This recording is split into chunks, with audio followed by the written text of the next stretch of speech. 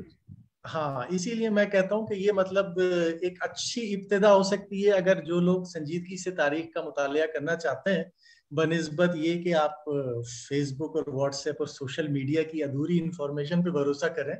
میرے خیال سے آپ سنجیدہ کتابوں کا مطالعہ شروع کریں تو آزادی can be a good starting point. اس کے ساتھ ساتھ پھر کچھ اور بھی اگر میں آپ سے پوچھوں کہ اگر کچھ اور کتابیں بھی آزادی کے ساتھ ساتھ آپ سجیسٹ کرنا چاہیں، تجویز کرنا چاہیں دیکھنے والوں کو، تو آپ کون سی اور کتابیں تجویز کریں؟ اوریجنل سورسز جن کے حوالے اس کتاب میں ہیں، سی آر داس کی رائٹنگز، علامہ اقبال کی اپنی تحریریں، قائد اعظم کی، وہ سب تو ہیں۔ میں سمجھتا ہوں کہ ڈائریکٹلی ان سورسز پر جائیے تاکہ آپ کے سامنے حقائق ہوں۔ دوسروں کی لکھی ہوئی کتابوں میں سے میں صرف فی الحال اس موضوع پر 2 کتابیں اور 1 ویڈیو سجیسٹ کروں گا۔ محمد امین زبیری کی ایک کتاب چھپی تھی ارلی 40s میں، 42-43 کے قریب، سیاست ملیہ، ریختہ پر بھی موجود ہے اور میرے خیال میں وہ اب پبلک ڈومین میں ہے، کاش اسے کوئی انٹرنیٹ آرکائیو پر بھی ہے، اور دیکھ لیجئے جی اسے، تو دوبارہ اچھا سا ایڈیشن میرے خیال میں اس کا دوبارہ بننا چاہیے۔ وہ آپ یوں سمجھیں کہ میری کتاب آزادی جو ہے وہ ایک طرح سے اسی کا اپ ڈیٹ ہے،